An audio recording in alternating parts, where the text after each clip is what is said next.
thinking and policy. The Assyrian kings wanted to be king of the 4 quarters of the universe, or they wanted to be king of everything.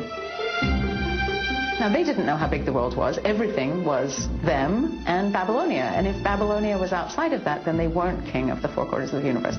So they needed, I think, perhaps to feel they controlled it. But the people of Babylonia had no intention of being ruled by Assyria. Babylonia refused to buy into Assyria as its overlord, and so was constantly breaking away. And Assyria tried a number of different things. They would put their own Babylonian king on. They would put the son of the Assyrian king on. The Assyrian king themselves would be the king. Nevertheless, despite the endemic conflict between the two cultures, the Assyrians always held Babylonian civilization in high regard. Even though the Assyrians were all-powerful, they still had a sense of cultural inferiority vis-a-vis Babylonia. They saw Babylonia as the source of the best tablets, real cuneiform culture, much as in the 19th century Americans might have looked to England as, you know, the place where you would find real English literature and drama and such. The Assyrians also recognized a strong bond of kinship with the Babylonians. They spoke the same language, they worshipped the same gods, they wore the same clothes. This was a sister culture, but it was a much older sister culture, and it was one that they had tremendous respect for. But that stopped in 704 BC with the ascent to the throne of the Assyrian king Sennacherib. His army had to march south several times to put down revolts in Babylonia. He initially set up a puppet king, and that puppet king was removed. And then he put his crown prince on the throne of Babylon. This was his loved son. He was his eldest son. It was the man who was going to become king of Assyria after him. He was doing the Babylonians, presumably he thought, a great favor by blessing them with his son. But in 688 BC, Sennacherib's son was captured and killed by an invading army. Sennacherib blamed the Babylonians for failing to protect and defend him.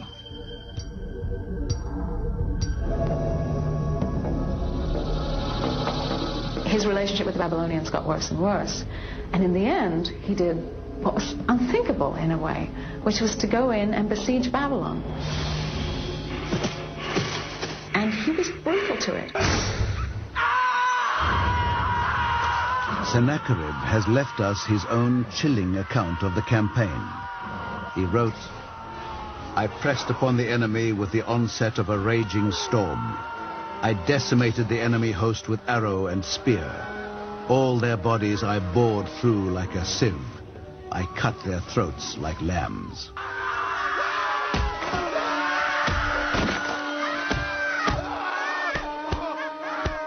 He destroyed the city. He burned down buildings, he razed temples. He took the statues of gods and had his soldiers destroy them. Now, this is complete desecration. It's sacrilege. And he cursed the city. He said, no one can rebuild Babylon for 70 years. The depths of Sennacherib's revenge terrified the Assyrians, who thought that the carnage of Babylon's destruction risked divine wrath. Even the king's closest relatives hated him. He was killed by his own son. And there are 2 stories about how he died. One was that he was stabbed, and the other one was that the son took one of those enormous statues of a bull and toppled it on his father. So he was crushed underneath this heavy, heavy stone sculpture. What a horrible way to go.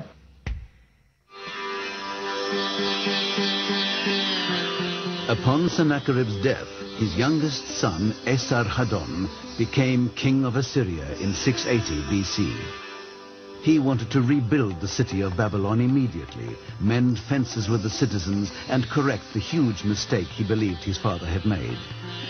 Yet he also realized that he would not outlive the 70-year curse, recorded for posterity on a clay tablet in the archives. In desperation, Esarhaddon consulted the priests, and they told him something extraordinary. He discovered it wasn't 70 years after all, that they had been reading the tablet upside down. And in fact, it was 11 years, because in the way that numbers are written in cuneiform, 70, if you turn it upside down, is 11. And there it is. All they had to wait was 11 years. Then Esarhaddon commanded that Babylon be rebuilt. He used the booty he gained from his conquest of Egypt to finance the construction. When Esarhaddon died in 669 BC, he left his eldest son, Ashurbanipal, a kingdom that stretched from Egypt to Persia. This man was one of Mesopotamia's most cultured rulers. He was passionate about history and archaeology and loved poetry and literature. He said, I, Ashurbanipal, who can read and write. And he wanted to have a collection of all the literary works in his kingdom. And he wanted it to be in his palace at Nineveh.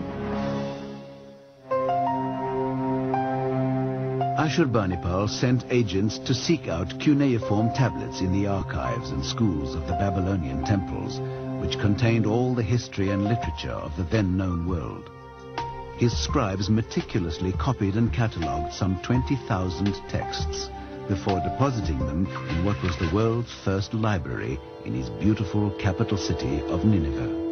Among the entire collection, Ashurbanipal valued especially the 30 or so omen texts that predicted his future.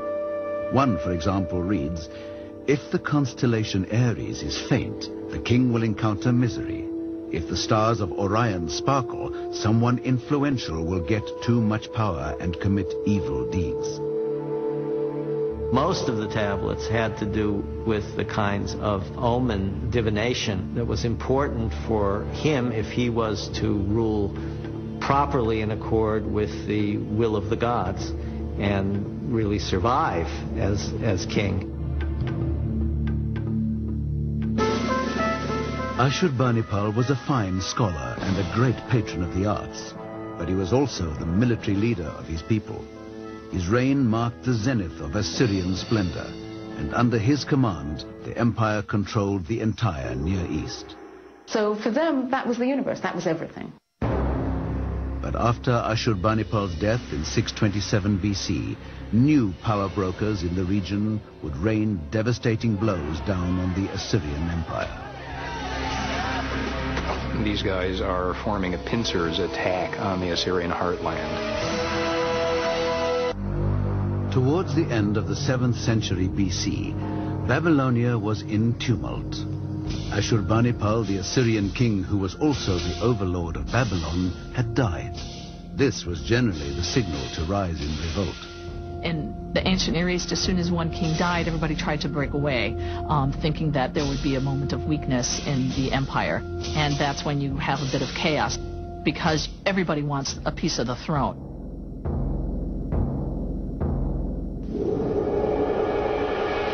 In 627 BC, a local leader of uncertain origin called Nabopolassar made a bid for power in Babylon.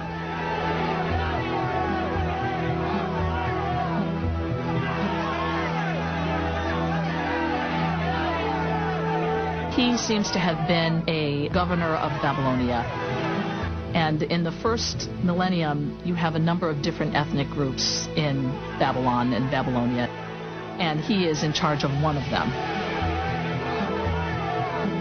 He seems to have won these skirmishes and claimed the King of Babylon title.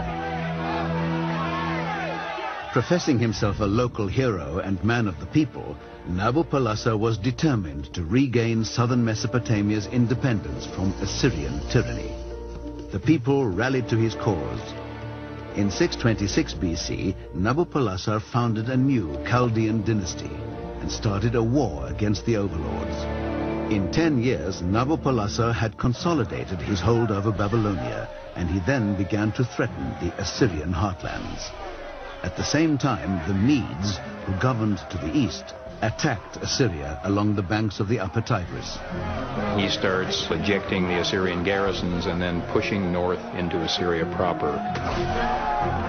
By 615, he's operating with armies in Assyria itself. And he's joined there by people pushing in from northern Iran, principally Medes. So either operating independently or in concert, these guys are forming a pincers attack on the Assyrian heartland. In 614 BC, the Medes sacked the city of Nimrud, and a year later, under the command of their king, Cyaxares, brought down Ashur, the old spiritual and cultural center of Assyria. In 612, a coalition of Medes and Babylonians, acting in unison, marched against Nineveh, and after a 3-month siege, forced the heroic defenders to sue for peace. The once mighty Assyrian Empire was at an end. Assyria essentially falls victim to it.